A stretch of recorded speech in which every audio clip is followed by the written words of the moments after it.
다시 로마서로 왔습니다.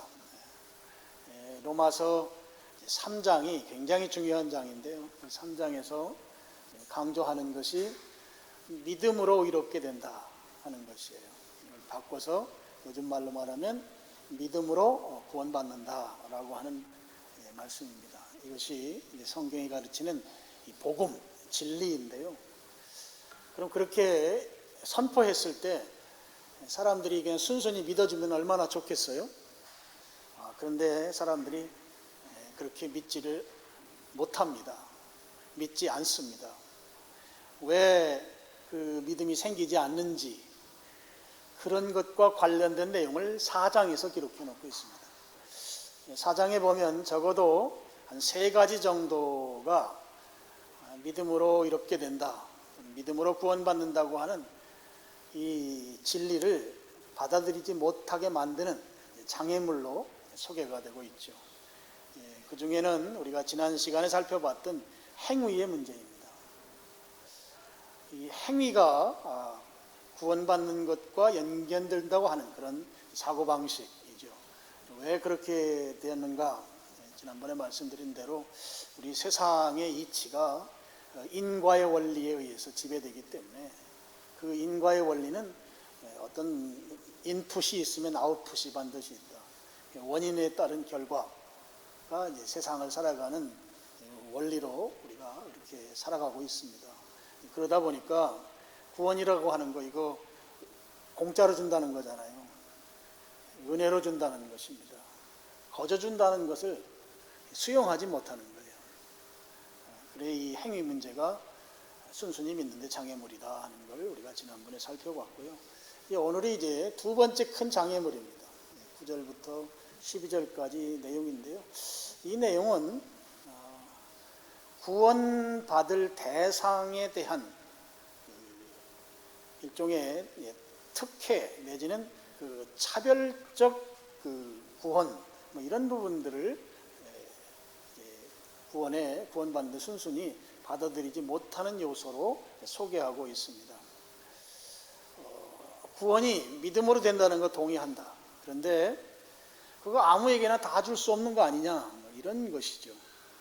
뭐 유대인이든 유대인이 아닌 사람들이든 다 똑같이 구원받는다고 하는 거 그거 동의하기 힘들다라고 하는 것이 믿음으로 구원받는다고 하는 이 복음의 진리를 수용하는데 장애물이 되었다 하는 것이죠. 이런 것과 같아요.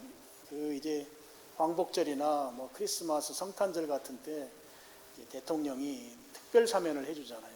특별 사면을 하는데 내가 사면을 받을 게 하나가 있어요.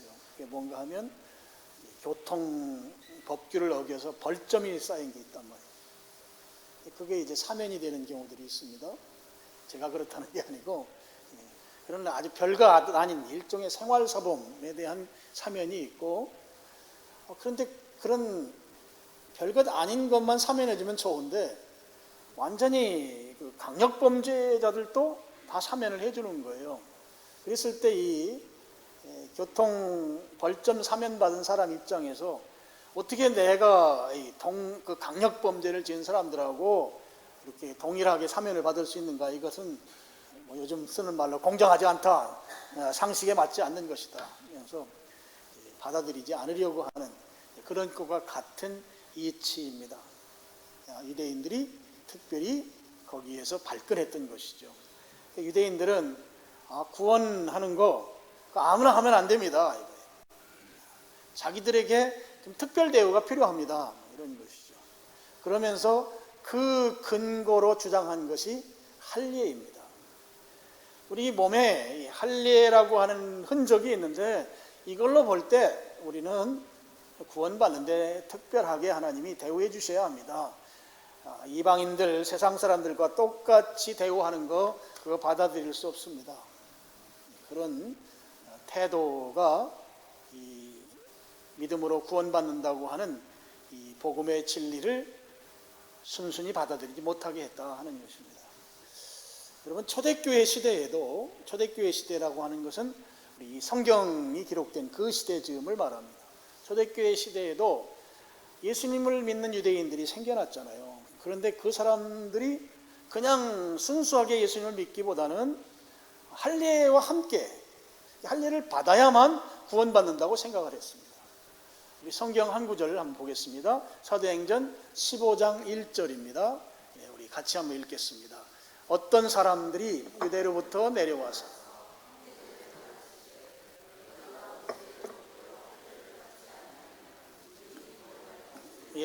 구원 이야기하면서 할례가 조건이 되어버렸잖아요. 할례를 받지 않으면 구원받지 못한다. 이게 초대교회 당시에 유대로부터 내려온 형제들이 그랬다는 거잖아요. 예수님을 믿는 유대인들이 가르치는데 예수님 믿으면 구원받아. 이 은혜의 원리를 온전히 이해하지 못했기 때문에 할례 받아야만 구원받는다. 이런 주장을 초대교회 시대에 했었다고 하는 것이죠. 그래서 오늘 이제 9절로 다시 오면 그 문제를 이야기하는 거예요. 구원받은 자, 구원받을 자들에 대해서 이 차별적 대우하는 문제, 이 문제죠. 9절입니다. 그런즉 이 복은 이제 구원받는 복을 말합니다. 이 복이 할례자에게냐 혹은 무할례자에게도냐 그랬습니다. 구원이 할례받은 자들만 대상이냐 아니면 할례받지 않은 세상 이방 사람들도 대상이냐 이렇게 질문을 한 것입니다. 이 질문에 대해서 10절에서 대답을 하는데 이제 9절 하반절을 보면 무릇 우리가 말하기를 아브라함에게는 그 믿음이 의로 여겨졌다 하노라. 과거형으로 써 있죠.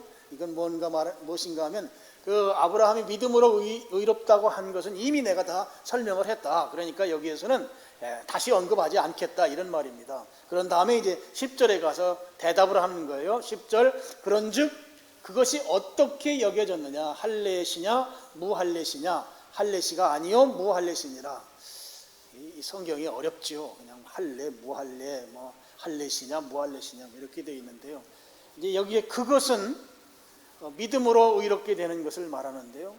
여기에 이제 어떻게 여겨졌느냐 그랬는데 이 어떻게라는 표현보다는 지금 구원받은 그러니까 할례받은 시점에 대한 이야기이기 때문에 시점은 시간과 관계되잖아요. 그래서 여기에서는 어떻게보다는 언제로 번역하는 것이 문맥상 맞습니다. 다시 10절을 언제로 바꿔서 하면 그런즉 그것이 언제 그렇게 여겨졌느냐 할례 받았을 때냐 할례 받지 않았을 때냐 할례 받았을 때가 아니고 할례 받지 무할례일 때에 그렇게 되었다. 지금 10절이 이렇게 말씀하고 있는 것이죠.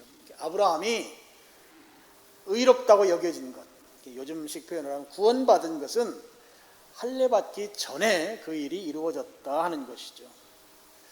자, 아브라함이 하나님께서 믿음으로 의롭다고 여긴 그 사건은 창세기에 나오죠. 창세기 15장 6절입니다. 우리 스크린 보시고 여기도 같이 한번 읽겠습니다. 아브라함이 여호와를 믿으니 하나님께서 이를 그의 의로 여기시고 하나님을 믿었을 때 그 믿음을 의로 여겼다. 이건 요즘식으로 말하면 하나님 믿은 거, 그 믿음 때문에 아브라함이 구원받았다 이런 뜻이거든요. 여기에 창세기 15장에 나옵니다. 그리고 창세기 16장에 가면 아브라함이 86세 때, 이 창세기 15장은 아브라함 75세 때 이야기예요. 그러니까 11년이 지난 후에 86세 때에 아브라함이 아들을 하나 낳았습니다. 아들을 낳았는데 누구를 통해서 낳는가 하면 아브라함의 아내 이름이 사라거든요. 사라의 몸종이 있었어요. 몸종의 이름이 하갈이에요. 그 하갈이라고 하는 자기 아내의 몸종을 통해서 이제 아들을 하나 얻는데요. 그 아들 이름이 이스마엘입니다. 86세에 아들을 낳았어요. 그전에는 자식 하나도 못 낳다가 이게 얼마나 좋은 일이겠습니까? 근데 그 아들 낳은 이 사건이 이게 보통 문제가 되는 사건이 아닌 것이에요. 가장 큰 문제는 하나님이 75세 때에 아브라함과 약속했거든요. 약속했습니다. 약속했는데 그 약속은 지금 이스마엘을 아들로 두는 것으로 그 약속이 이루어지는 게 아니었어요. 그럼 아브라함과 하나님과 약속 맺은 게 뭔가 하면 그런 거예요. 너 아브라함 열국의 아버지가 되게 해주겠다. 세상 모든 민족이 너를 아버지로, 조상으로 이렇게 받들어 모시도록 해주겠다. 자식이 하나도 없는데 아버지가 되려면 자식이 있어야 되잖아요. 그래서 이름을 바꿔줘요. 원래 이름이 아브라함인데 아브라함으로 4글자로 되어 있습니다. 이름까지 하나님이 바꿔주십니다. 그리고 그러면 그 자식, 아브라함으로부터 아브라함의 그 아버지로 부를 그 자식은 어디서 태어나야 되는가 하면 창세기 17장 19절을 보면 사라의 태를 통해서 나야 된다는 거예요. 사라의 몸을 통해서 낳는 자식이 아브라함의 자식이지, 그러니까 약속된 언약의 자식이지, 다른 자식은 약속된 자식이 아니고 그냥 혈연적 자식이다 하는 것이죠. 근데 지금 86세에 아들을 하나 낳았는데 그 아들이 하갈이라고 하는 몸을 통해서 태어났단 말이에요. 하나님과 언약 맺은 그 언약이 지금 지켜지지 않고 있는 것이죠. 그러니까 이스마엘이 태어났다고 하는 것은 하나님과의 약속이 지금 깨지게 되는 아주 위험한 상황이 된 것입니다. 그런 상황이 이제 86세 때에 이스마엘이 태어나면서 그런 상황이 발생한 것이죠. 아브라함이 75세에 사라의 태를 통해서 낳는 자식이 언약의 자식이야, 약속받은 자식이야. 그러면서 기다렸어요. 11년을 기다리다가 이스마엘을 사라의 태가 아닌 하갈의 태를 통해서 세상에 이제 태어나게 됐어요. 하나님이 약속한 것과 지금 전혀 맞지 않는 지금 상황이 발생한 것입니다. 그러면 아브라함이 11년 동안 하나님 약속을 잘 지키다가 86세에 이 하갈을 통해서 이스마엘을 이렇게 자식으로 두게 된 그것이 왜 이 아브라함의 인생 가운데 생겼는가? 한마디로 말하면 현실과의 타협입니다. 하나님 약속을 굳게 믿고 살아가다가 어느 시점에 그 약속으로부터 이탈하는, 이것은 현실과의 타협이라는 것이죠. 근데 여러분, 이 현실과 타협한다고 하는 것이 얼토당토하는 것, 도무지 말도 안 되는 것과 타협하지 않습니다. 하나님께 내가 합리적으로 합당하게 말씀드릴 만한 근거를 가지고 있는 그런 타협이 되는 것이죠. 아브라함의 경우를 한번 보시죠. 아브라함은 왜 이스마엘을 자식으로 두었는가? 제일 큰 이유가 사라가 의학적으로 임신이 불가능한 상태가 된 거예요. 우리 성경에 이제 경수가 끊어졌다, 생리, 그러니까 폐경이 됐다는 말이에요. 자식 낳을 수가 없습니다. 의학적으로 자식이 낳을 수 없는 상태가 됐습니다. 그리고 당시의 문화는 몸종은요, 주인의 소유물이에요. 인격체가 아닙니다. 이 하갈은 사라와 그 아주 거의 같은 존재라고 볼 수 있어요. 소유이기 때문에. 그래서 사라가 자기 남편에게 하갈을 적극적으로 소개하거든요. 자, 몸종인 이 사람은 자기 아내인 사라의 소유물과 같은 존재이고, 그를 통해서 아들을 본다고 하는 것은 하나님 앞에서 내가 합리적으로 충분히 하나님께 변명할 수 있는 그런 합리적 대안이 됐던 것이죠. 우리가 현실과 타협할 때 한번 보세요. 하나님께서 나에게 말씀을 주셨습니다. 그럼 그 말씀대로 살아야 되는 거죠. 순종입니다.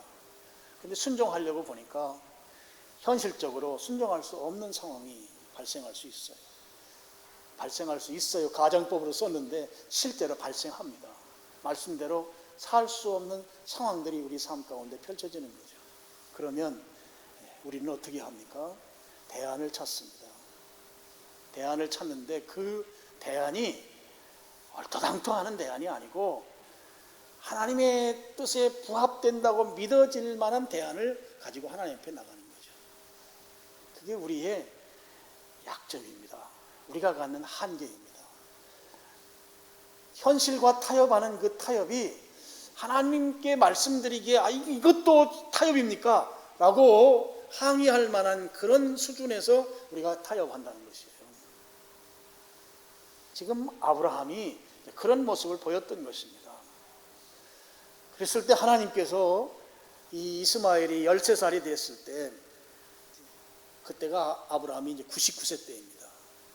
하나님이 아브라함을 찾아오시죠. 찾아오셔서 아브라함을 향해서 너 이스마엘, 너 아들, 그 사람이 약속한 언약한 아들이 아니다 하는 거예요. 그 아들은 네가 그냥 혈육으로서의 아들일 뿐이지 내가 너하고 언약 맺은 그 아들이 아니다 라고 하는 말씀을 하나님께서 해 주십니다. 아브라함이 하나님으로부터 그 말씀을 들은 거예요. 이스마엘이 우리 성경 표현대로 상속자 또는 후사가 될 수 없다는 것입니다. 그걸 이제 하나님으로부터 듣고 확인을 했습니다. 하나님께서 그 말씀을 하시면서 한 가지 확실하게 해준 게 있어요. 뭔가 하면 너 이거 잊어버리면 안 된다. 그래서 이스마엘, 제2의 이스마엘이 또 태어나면 안 된다는 거죠. 그래서 하나님께서 아브라함에게 하라고 한 것이 그의 성기의 포피를 일부 베어내는 할례 의식을 행하라고 한 거예요. 매일 그 자기 몸의 흔적을 통해서 하나님의 약속을 기억하게 만들기 위해서 하나님께서 남성 성기인 그곳에 할례를 행하도록 했다 하는 것이죠. 소변 볼 때라든지 또는 자식을 낳는 그런 잠자리를 가질 때라든지 이런 때 자기가 법을 어기는 그런 행동을 할 수 없도록 잊어버리지 않게 만들기 위해서 할례를 행하게 했다 하는 거예요. 창세기 17장 9절, 11절, 24절 말씀을 우리 스크린 보시고요. 같이 한번 읽어보도록 하겠습니다. 쭉 읽겠습니다. 하나님이 또 아브라함에게 이르시되 그런즉 너는 내 언약을 지키고 내 후손도 대대로 지키라. 11절 너희는 포피를 베어라. 이것이 나와 너희 사이의 언약의 표징이니라. 24절 아브라함이 그의 포피를 벤 때는 99세였다. 포피는 이제 할례를 말합니다. 잊어버리지 말고 기억하도록 만든 것이 바로 할례라는 것이죠. 아브라함이 99세 때에 하나님께서 그를 찾아오셔서 이스마엘은 후손이 아니다. 언약의 자식이 아니다. 반드시 사라의 태를 통해서 태어나는 자가 아브라함과 맺은 그 열국의 아버지가 될 수 있는 그런 자식이 되는 것이다. 그것에 대해서 99세 때 오셔서 말씀해 주신 것이죠. 성경에 보면 좀 재밌는 내용들 나와요. 그거를 아브라함과 사라가 믿질 못하고 막 웃고 그래요.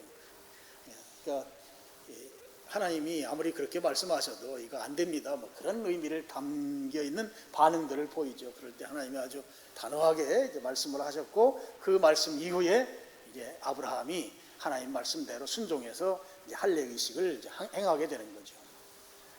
자, 지금 시간적으로 볼 때요. 하나님께서 그를 믿음으로 의롭다 하신 구원한 것은 나이로 따지면 75세 때입니다. 그리고 하나님께서 그에게 할례를 행하게 한 것은 24년이 지난 99세 때입니다.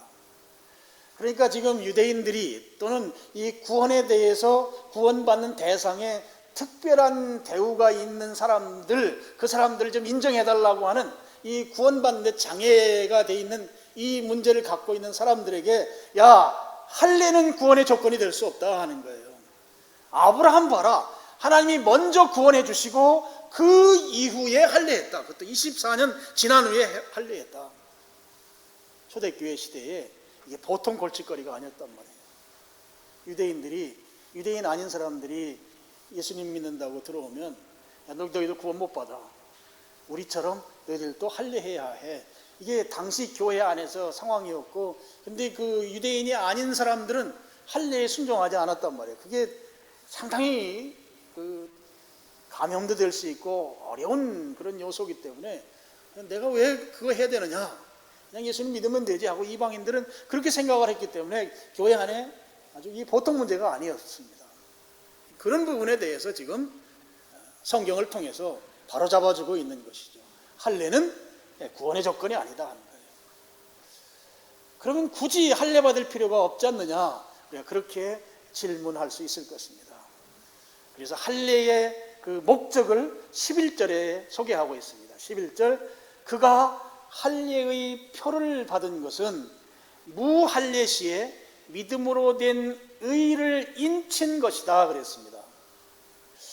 아브라함이 할례를 받은 이유가 뭐냐 하면 의롭다고 하나님으로부터 인정받은 것에 대한 인친다. 이는 도장을 말하거든요. 이게 도장 찍은 것이다.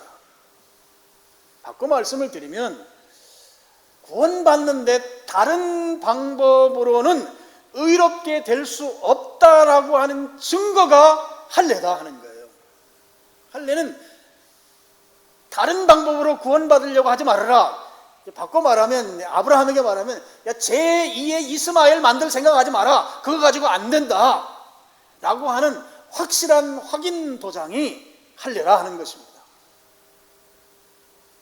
오직 예수 그리스도로만 의롭게 된다고 하는, 아브라함의 경우는 믿음으로만 의롭게 된다고 하는 것에 대한 확실한 증거, 표징이라고 하잖아요. 표징으로서 할례를 받은 것이다 하는 것이죠. 그래서 할례를 통해서 아브라함은 다른 방법은 안 돼. 제2의 이스마엘은 꿈도 꿔서는 안 돼. 생각할 수가 없어. 오직 사라의 태를 통해서만 하나님께서 상속자를 주신다고 하셨으니까 그 믿음으로 살도록 다른 방법이 없다고 하는 증거, 그 사인, 그 표시가 할례다 하는 거예요. 이게 11절 말씀입니다. 자, 그러면 오늘날 우리는 증거로서 사용되는 이 할례를 행하지 않습니다. 이미 초대교회에서 로마서에서 그 말씀을 하고 있죠. 여러분 앞으로 한 장만 넘기시면 2장 28절이 나와요. 로마서 2장 28절 한번 보시죠. 왜 오늘날 우리는 할례를 행하지 않는가? 28절, 무릇 표면적 유대인이 유대인이 아니요 표면적 육신의 할례가 아니다. 유대인들이 할례를 행한 거, 그거 겉으로 드러나는 그거 가지고 할례라고 할 수 없다. 그러면서 29절, 오직 이면적 유대인이 유대인이요.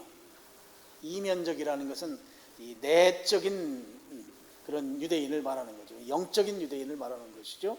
이면적 유대인이 유대인이며 할례는 마음에 해야 된다 그랬습니다.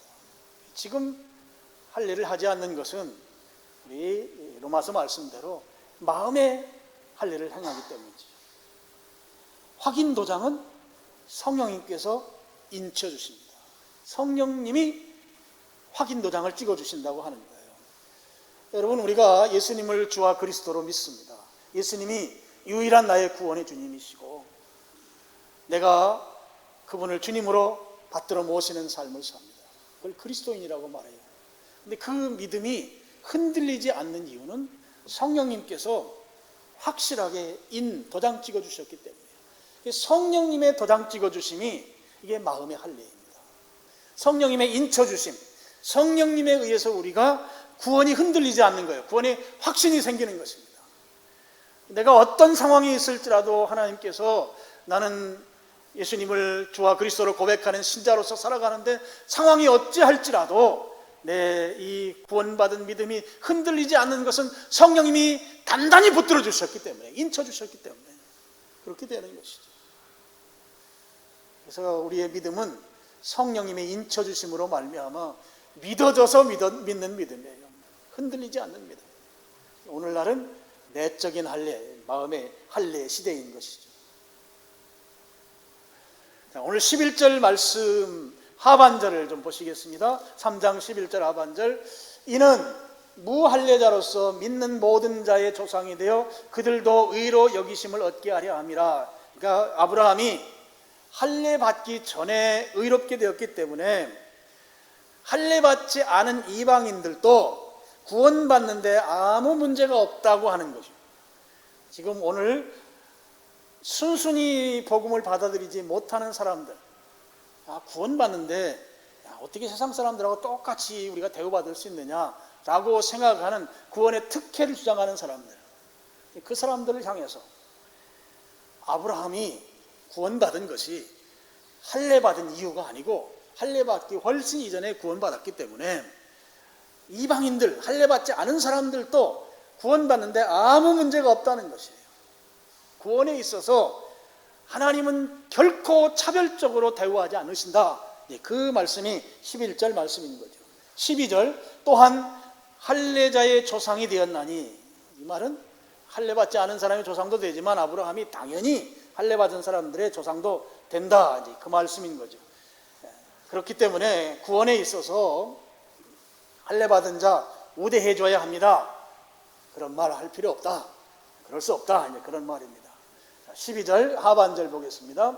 곧 할례받은 자에게 뿐만 아니라 우리 조상 아브라함이 무할례 시에 가졌던 믿음의 자치를 따르는 자들에게도 그러하니라 그랬습니다. 할례받은 사람이든지 할례받지 않은 사람이든지 중요한 것은 할례받고 안 받고가 아니고, 할례받기 전에 아브라함이 하나님의 말씀을 따라서 믿음으로 살았던 그 자치, 그 발자취를 따라가는 것이 중요하다. 이렇게 하면서 이제 할례 문제와 관련해서는 결론을 내리고 있는 것이죠. 자, 오늘 말씀의 결론은 갈라디아서 5장 6절을 통해서 우리가 말씀을 좀 정리하고자 합니다. 같이 읽겠습니다. 그리스도 예수 안에서는 할례나 무할례나 효력이 없으되 사랑으로서 역사하는 믿음뿐이니라 그랬습니다. 그리스도 안에서는, 구원받은 자들에게는 할례나 할례받지 않은 거나 효력이 없다. 효력이 없다는 말은요, 여러분 배터리 있잖아요. 배터리가 다 방전돼서 배터리로서의 용도가 이제 전혀 쓸모가 없어지는 상태를 말하는 거예요.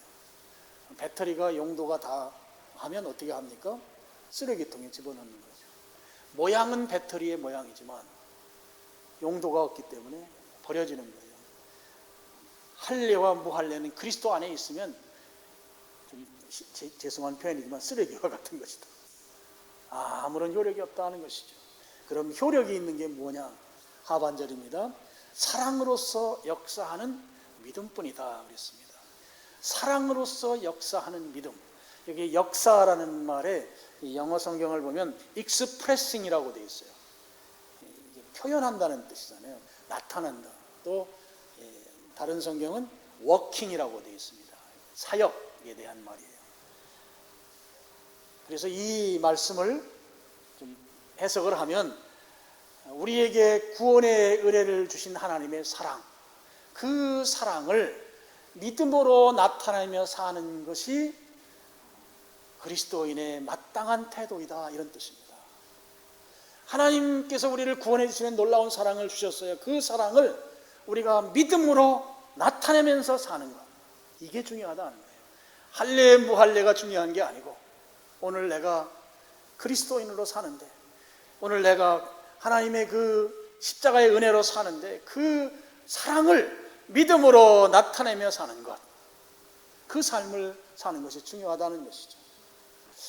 제가 가만히 생각해 봤어요. 우리가 하나님의 그 사랑을 믿음으로 나타내는 것, 1순위, 2순위, 3순위가 있다. 이게 제 생각입니다. 1순위가 뭐냐? 1순위는 뭐니 해도 예배 잘 드리는 삶이에요. 예배 잘 드리는 삶. 제가 지난주에 복에 대한 설교를 했잖아요. 여러분, 아브라함이 복을 엄청 받았어요. 복 받았는데 그 아브라함이 이 복 받은 것의 반응이 항상 예배로 반응했어요. 그래서 복을 받으려면 예배를 잘 드려야 돼요. 아멘. 그래서 한번 여러분 예배를 한번 잘 드려보세요. 한 번, 두 번 예배 잘 드렸는데 아이고 이거 아니네 하고 그러지 말고, 저는 여러분이 적어도 우리가 그 연단의 기간이 3년 반이거든요. 성경에 나오는 한 3년 반은 내가 진심으로 예배 드리는 삶을 한번 살아보자. 다른 것보다 예배의 우선순위를 두겠다. 주일날 되면 뭐 천하의 어떤 일이 있더라도 나는 예배의 자리를 지키겠다. 그렇게 한번 살아보세요. 그러면 우리 성경에 약속한 복이 여러분에게 다 임할 줄로 믿습니다. 성경이 진리이고 사실이면 여기 성경이 나오는 그 진리의 공식에 나를 대입시키면 성경이 말씀하는 결과가 반드시 나오게 되어 있습니다. 그래서 하나님을 믿음으로 나타내는 1순위가 뭐라고요? 예배를 잘 드리는 삶. 그래서 이렇게 예배 자리에 있는 여러분들을 축복합니다. 하나님이 지금 축복의 보따리를 여러분 머리 위에 지금 딱 들고 계세요. 손은 안다. 예배 잘 드리면 그게 점점 내려오는 거예요. 아멘. 이단 같은 말 같은데 하여튼 아멘을 일단 하고 넘어갑시다. 예배를 잘 드리시길 바랍니다. 불신 가족이 있는 분들 예배 잘 드리려고 하면 그 불신 가족들이 예배를 회방해요. 주일날 열바치게 하고요. 주일 다른 때는 다 다정한 말을 하다가 주일날 막 가시돋친 말. 그리고 우리에게는 우리 상처에 그 버튼이 다 있어요. 그 버튼을 딱 누른단 말이에요. 그래서 열이 막 확 나요. 부부가 차를 타고 예배당에 오는데 이 차 안에서 이 버튼 누르기가 막 심각해요. 막 눌러요. 막. 그런 때는 아예 차를 한 대 새로 뽑으세요. 2대를 가지고 오세요. 우리 주차하는 거 쉬워졌어요. 저기 보건소에다가 대면 되니까. 그 주일날 예배당 오면서 버튼 누르기, 상처 버튼 누르기가 막 심하게 일어나니까 예배가 제대로 될 수가 있나. 오신 분들 가운데 인상에 시름이 있는 분들은 대개 집에서 남편하고 한바탕 했든지 아니면 자식들하고 한바탕을 했든지 부모하고 한바탕을 했든지 예배 잘 드리기 바랍니다. 이게 믿음을 사랑으로 나타내는 거예요. 두 번째는요, 불신자에게 복음을 전해서 예배자로 세우는 거예요. 하나님은 정말 우리들을 향해서 원하시는 것이 예배 받는 걸 원하시거든요. 예배 받는 걸 원하는데 나만 예배하는 걸 하나님 기뻐하세요. 이것도 뭐 말로 이루할 수 없이 기뻐하시는데 거기에다 더해서 예배의 자리에 있지 않던 사람을 예배의 자리로 나오게 해서 같이 예배 드리는 건 하나님은 뭐 기뻐 뛰며 좋아하시는 일이에요. 이게 두 번째로 우리가 사랑을 믿음으로 나타내는 삶인 것이죠. 제가 3순위까지만 하겠습니다. 3순위는 믿음으로 하나님의 일에 동참하는 것입니다. 하나님을 경험하는 삶 책을 지금 제자훈련 시간에 지금 하고 있는데요. 거기에 그런 내용이 나와요.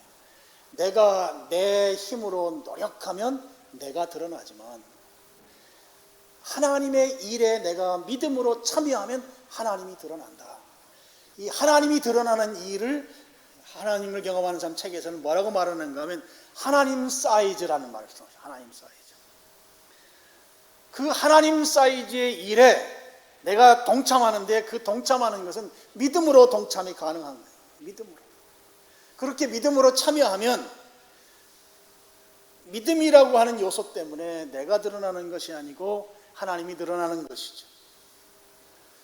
거기 책에 예가 많이 나오는데 그 중에 하나가 모세가 홍해를 건넌 사건입니다. 믿음으로 홍해를 건넌 거예요. 여러분, 홍해가 갈라졌다고 해서 그거 쉽게 건너갈 거라고 생각하시면 안 돼요. 생각해 보세요. 성경에 나오는 게 물로 벽이 돼 있다고 그랬어요. 양쪽에 물로 벽이 쌓여 있습니다. 물이에요, 물, 바닷물. 근데 그 가운데를 지나가라고 하면 우리 교인들 한번 손 한번 들어보라고 하면 좋겠는데 그거 지나갈 수 있겠습니까? 물이 저기 언제 쏟아질지 모르는데 믿음으로 하나님의 일에 참여하면 하나님이 드러나는 거예요. 믿음으로. 그래서 이 세 번째 이 우선순위에서 1순위는 예배를 잘 드리는 삶. 예배 잘 드리면 반드시 하나님 복 주십니다. 확실하게 복 주십니다. 성경이 그렇게 말씀하니까 내가 담대하게 말하는 거예요. 확실하게 보고 있어요. 그 다음에 하나님이 우리들을 향해서 가장 원하시는 게 예배 받기를 원하시는 분이신데, 예배 받기를 원하셔서 요한복음 4장에서는 예배자를 찾으신다고 하는 말씀이 나오고, 예레미야서에도 예배 받기로 해서 한 사람을 막 찾는다고 막 나오잖아요. 그렇게 하나님은 예배를 우리들로부터 받기를 원하세요. 근데 나만 예배 드리는 게 아니고 내 남편도 예배 드리고, 내 아내도 예배 드리고, 우리 아들도 예배 드리고, 딸도 예배 드리고, 우리 부모님도 예배 드리고, 또 내 가까운 친구들도 예배 드리고, 하나님이 얼마나 기뻐하시겠느냐고. 어느 목사님이 그러시더라고요. 그렇게 새로운 예배자를 세우면 건강은 확실하게 하나님이 책임져 주신다는 거예요. 건강. 전도자라면 건강할 수밖에 없대요. 할렐루야. 여러분, 새 예배자를 세우는 게 2순위예요. 두 번째죠.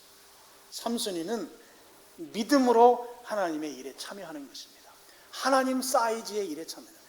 내가 할 수 있는 건 내 사이즈예요. 근데 하나님 사이즈에 내가 참여하는 거예요. 그러면 하나님 사이즈의 일이 나를 통해서 하나님께서 하시고, 그걸 통해서 하나님이 드러나는 거예요. 하나님이 영광을 받으신다고 하는 것이죠. 그래서 오늘 여러분, 우리 시대에는 할례 문제 때문에 스트레스 받을 일이 없습니다. 우리 할례를 하지 않죠. 뭐 건강상 하는 할례는 하지만 종교적인 할례는 우리 하지 않습니다. 마음의 할례를 받았기 때문입니다.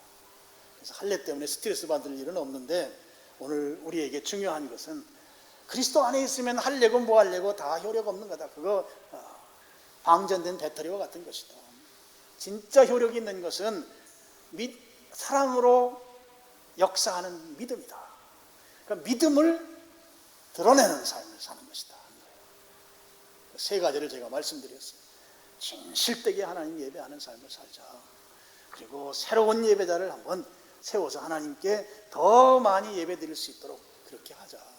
세 번째는 믿음으로 하나님 사이즈 일에 참여하자. 그래서 하나님을 드러내는 삶을 살자. 오늘 2부 예배에 나온 여러분들이 그런 삶을 살 수 있기를 주님의 이름으로 축원합니다. 네, 기도하겠습니다. 아버지 하나님, 오늘